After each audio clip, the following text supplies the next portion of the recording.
chapter 18, Acts 18, verse 12. But while Gallio was proconsul of Achaia, the Jews with one accord rose up against Paul and brought him before the judgment seat, saying, "This man persuades men to worship God contrary to the law." But when Paul was about to open his mouth, Gallio said to the Jews, "If it were a matter of wrong or of vicious crime, O Jews, it would be reasonable for me to put up with you. But if there are any questions about words and names and your own law, look after yourselves. I am unwilling to be a judge of these matters." And he drove them away from the judgment seat. And they all took hold of Sosthenes, the leader of the synagogue, and began beating him in front of the judgment seat. And Gallio was not concerned about any of these things. Yeah, let's go ahead and stop there. The other one kind of switches a little bit. I don't know. It just seems like an odd story to me. Just kind of just put in there. So what happened before all of this? Let's see if I remember right. That Paul kept getting these, I don't know what you want to call them, swing and a misses. He would keep swinging and got very little results of his evangelism. So much so that he was, and my sense was it was like almost on the edge of quitting. That was my sense here. And in verse 9 and 10, we see that the Lord had told Paul about not to be afraid any longer, but keep on speaking and don't be quiet. That was that kind of encouragement. The encouragement being, "For I am with you, and no man will attack you in order to harm you, for I have many people in this city." So that's kind of what had happened up to this point. So we get this Roman guy, Gallio, I don't know for sure how to pronounce his name, who is a proconsul of the Achaia area. Okay? And the good old Jews, which is interesting, they drove this car, the Honda. You can see that because it's one accord right there.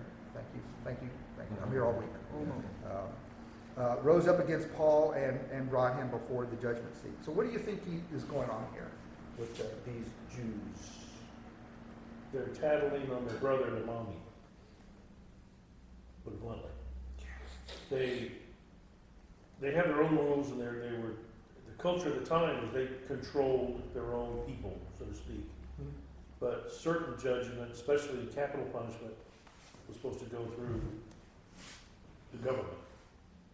And so they're trying to make up stuff and let somebody else handle the problem. Right. Kind of like what they did with Jesus. Yeah, absolutely. It's just the exact same thing. Right? It's exactly the same thing. Right. And "Mommy, he's picking on me," and hoping Mommy will get him and spank him or put him in the timeout or whatever. You know what I find interesting that you said that is true. When I find 13, this fellow persuades men to worship God contrary to not our law, the law. So, because remember, it's the proconsul. I find that pretty interesting. I think like they're trying to twist it a little bit. Say, okay, we know we can't bring him here against our law. Right. So how can we twist it around to the law of the land? Right. And I never caught that until you said that. Yeah.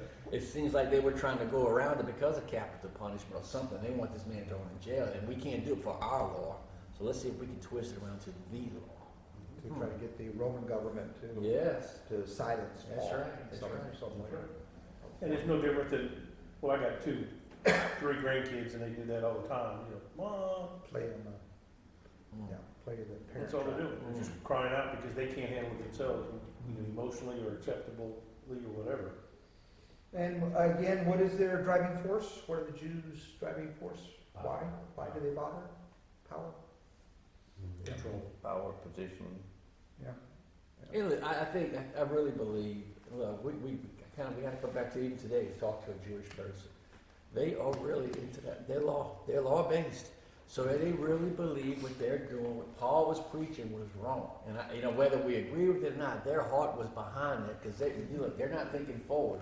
All they're thinking is back to the law. And sometimes it's hard for us, well, coming from some religions in this country, you can kind of understand it. You know, you got to break that tradition, and it's hard to break. But once you break free, you see the truth, you run from it.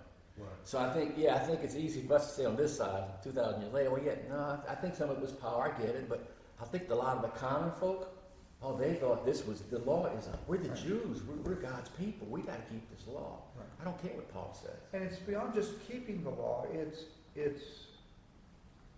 is being sure that others keep There that you go. law. The Yep. same zealousness Yep, applies to everybody. So Yep. it's important everybody follow that law. yep. So our way or the highway kind of thing. Well, but the Jews also had, the reason they did that is because they also had a history in that, you know, one guy spoiled the party, right?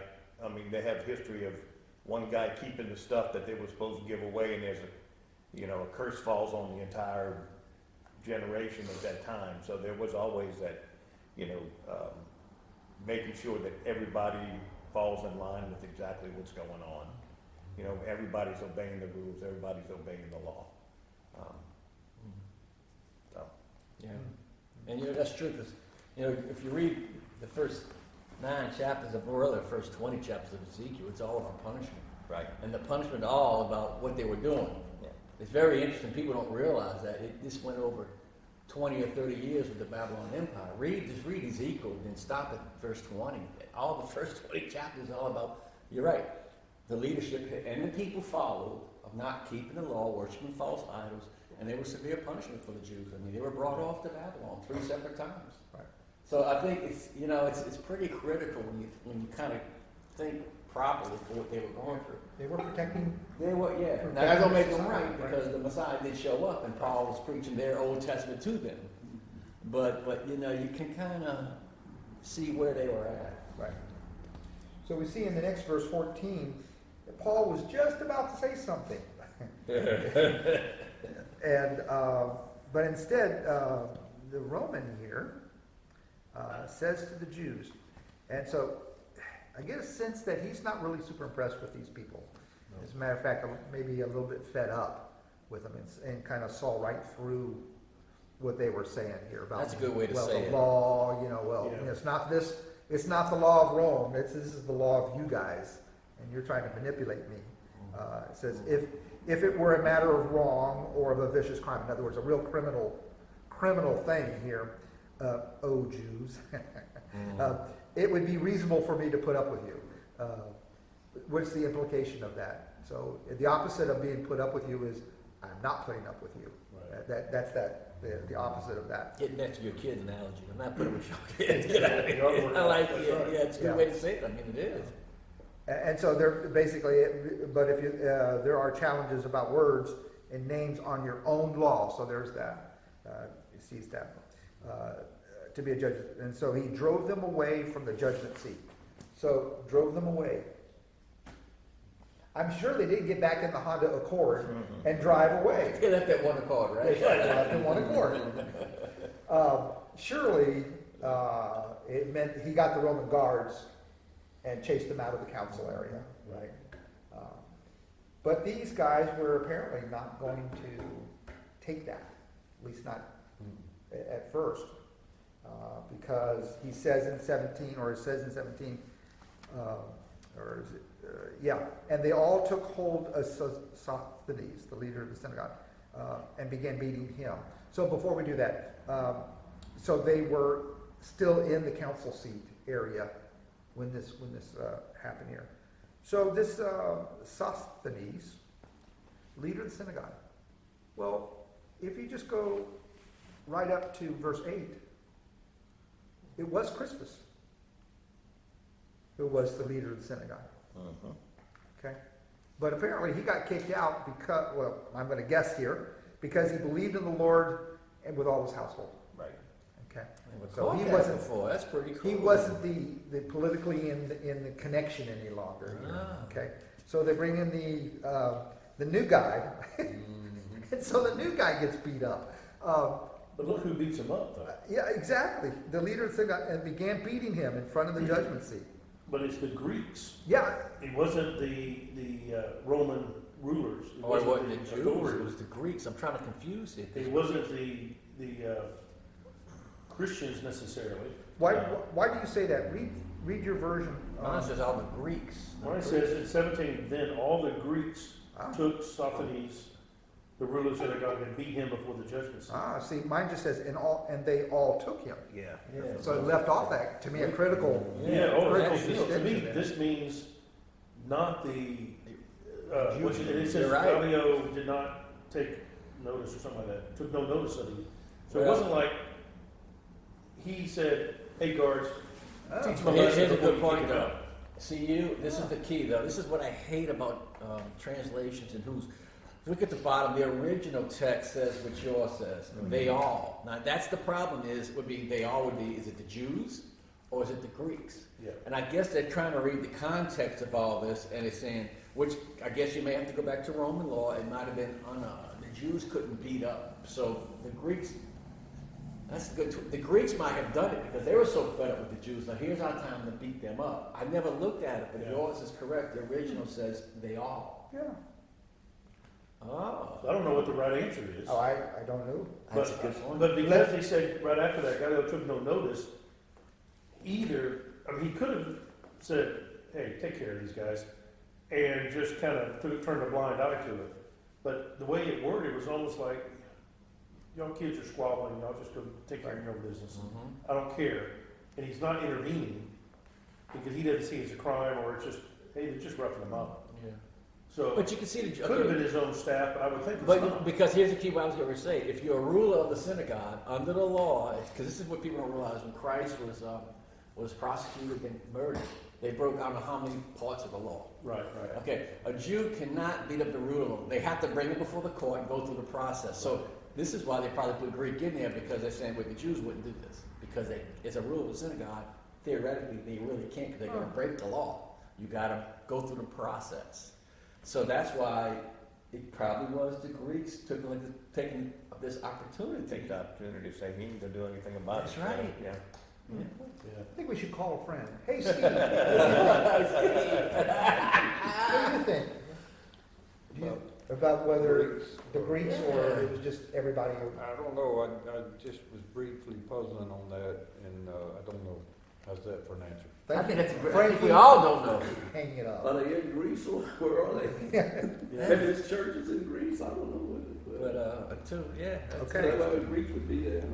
Alright. But if it was a new guy in charge and they brought him before him, they might think, well, with this new guy, if we can get him to side with us, we could really wipe this Yeah, I mean, out. to We me, can stop this from happening. It completely changes it in my mind. It does. It was the Jews Yeah, beating me up too. this guy, Me too. as opposed to the Greeks that were part of this Roman court area were enforcing Gallio's command, get out.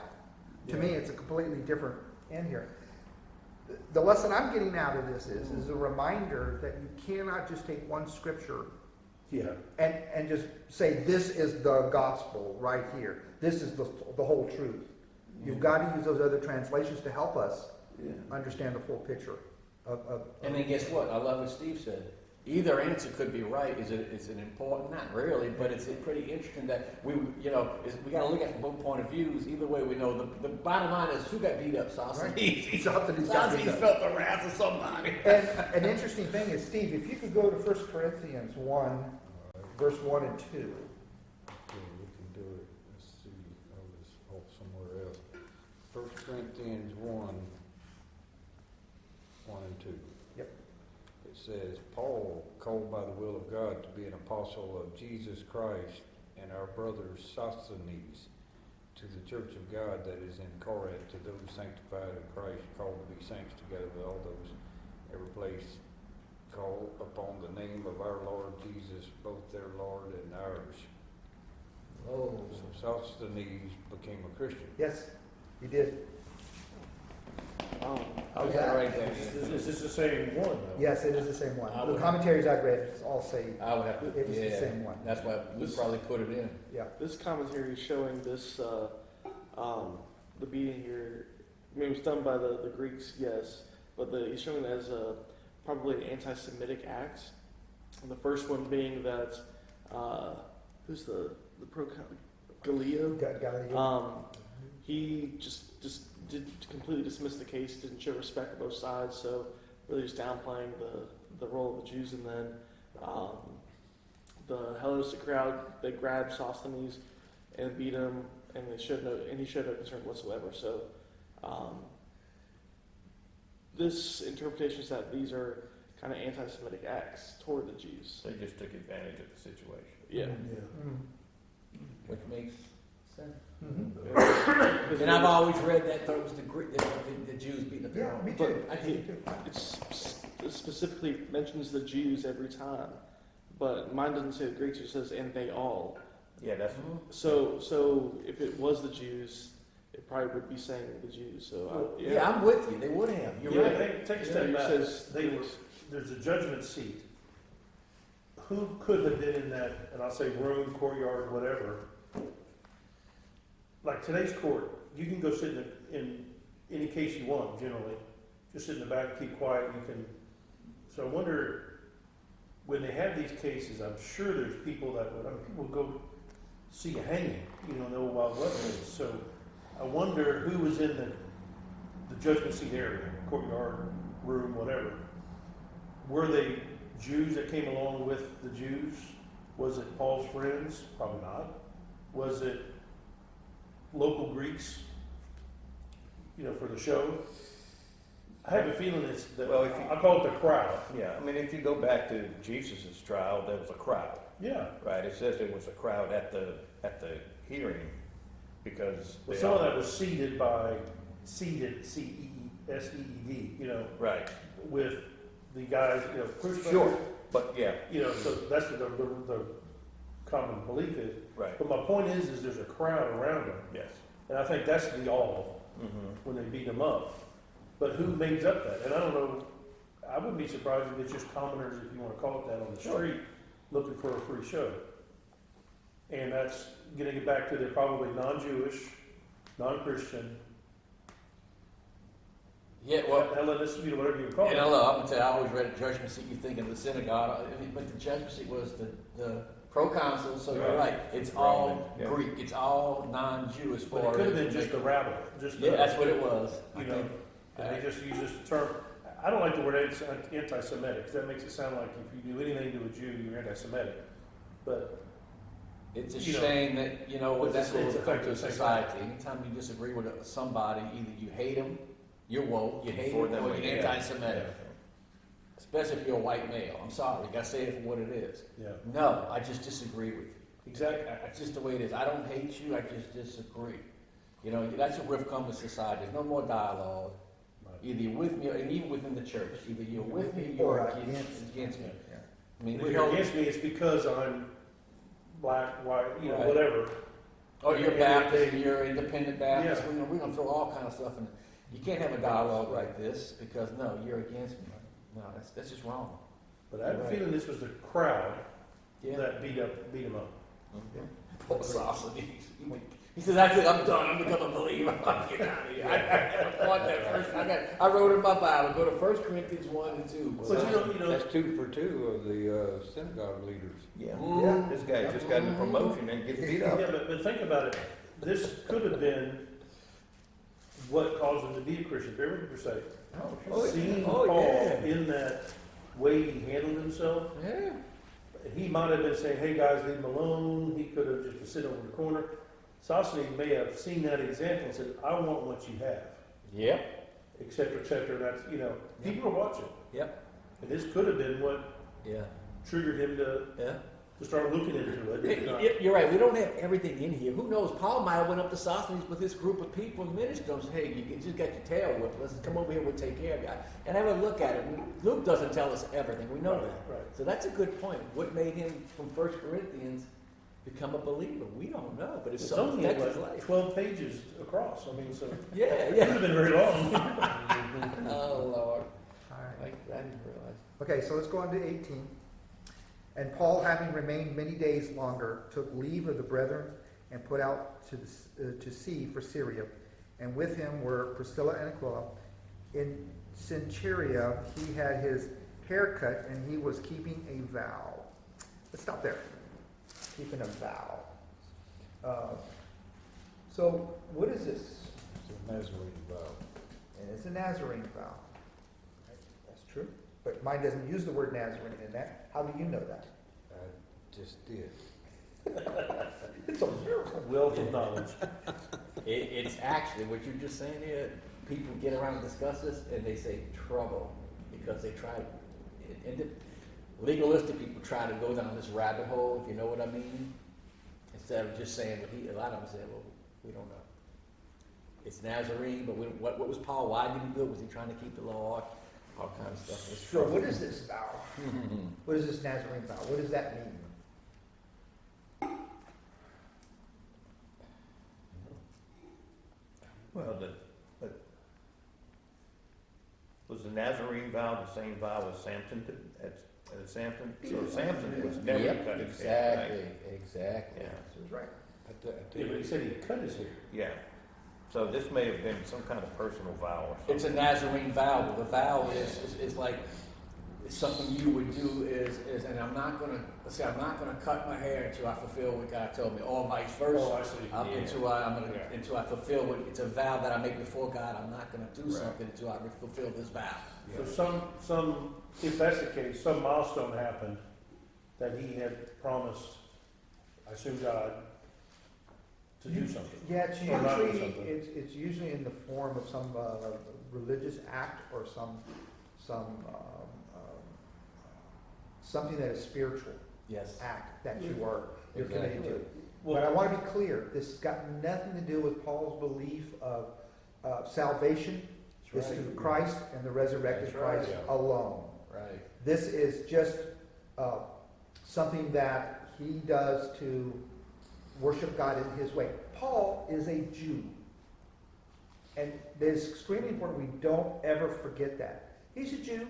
He likes being a Jew. He lives all of this for him. So, and there are a lot of things that the Jewish people do that are religious and spiritual, not for salvation towards righteousness, Right. but rather to set them apart, I am showing you my significance of my faith Right.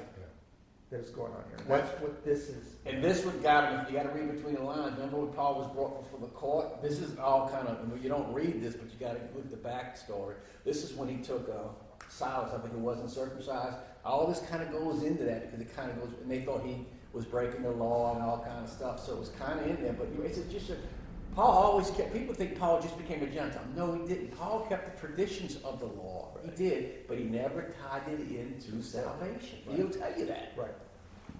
And we seem to forget that. You're We right. always do. We always forget that. Now, is Sinceria, I assume it's the name of the town, in Syria? It is, that's an area, by the way. Wait, my point is maybe he went to left the state, so to speak, and fulfilled the vow to preach to the Gentiles over Greece or something like that. I don't know. Well, gratitude mindset, because of God protected him while he was at Corinth. It's gratitude to God. He burned his hair with a sacrifice, usually, either because of blessing or blessings to come. You know what? It's interesting. I hate to tell you, go read Ezekiel. That's exactly what we're talking about. Is Ezekiel, God told Ezekiel to do the same thing for whatever the reason. I don't remember what it is. That's pretty interesting. Go back into Ezekiel. Tells him one of the first 10 chapters, the same exact thing. Cut your hair off and burn it, and it was significant to why. So if you want it, that might be it's cool the way that. Isn't that something the Old Testament ties into the New Testament? Because isn't the Jews like a Hasidic? I don't always get those confused. They don't cut their hair, at least their beard. They don't. Right. When they become a man, they grow the beard, and then those little curls at the side mean something. And to have that cut off is a major, major deal. Yeah. Like I said, I love it in a negative way. Yeah. And like what Frank said, that makes sense. That it was showing his appreciation. He's symbolic, and people say, "Why you cut your hair?" Well, because God protected me. That's The Numbers 6:1-21 is this whole Nazarite vow, and it's kind of confusing. It goes through different times you cut your hair, different times you let it grow out, and one of the things you do is you cut it, and you burn it. You put it on the fire that is under the sacrifice of the peace offering. So there's different times you let it grow versus shaving your head. So okay. it's there's no clear answer as to exactly why, but if it's this Nazarite vow, there's 21 verses talking about it. Where is that? Numbers chapter 6. So Paul was doing that vow. Exactly. Yeah. Okay. Interesting. Wow. Yeah. And I guess Gino and Mickey They did keeping the vow too. Yeah, Yeah. I guess I can't do that vow. Yeah. I don't know that I can. I don't know that I can do the vow. Your sacrifice wouldn't mean much. Yeah. Two hairs doesn't make much of a sacrifice, you know. Not gonna go very far. You're going half a Nazarene vow, but There there you you go. go. So what other kinds of vows do we do today? What do we do? What are some things that we do? What about, do you occasionally, and I'm not saying you have to, just asking these questions, do you fast? Mhm. You should. It's biblical. Yeah? Do you try to consistently pray? I think that's the key. Pray. You consistently pray. Yeah. Is that something that you hide or you allow that to just be exposed, right? Where the hair is very exposed, right? But the same kind of stuff. So we ought to be taking vows as well, because in this context here, it doesn't say, and that's a bad thing. As a matter of fact, the context is that's a good thing. Right. So I think it's something we should look at considering, because all our actions should be bringing glory to God and Right. putting the focus on Him, not on, oh, I'm suffering for Jesus, that kind of thing. But say what God did for me, and this one did. So we are going to stop here at this verse. Any other thoughts on that? What is that, Numbers? You said Numbers It was what? Numbers Chapter 6. 6. Oh, that looks like that here, so that's cool. All right. What are you guys praying for?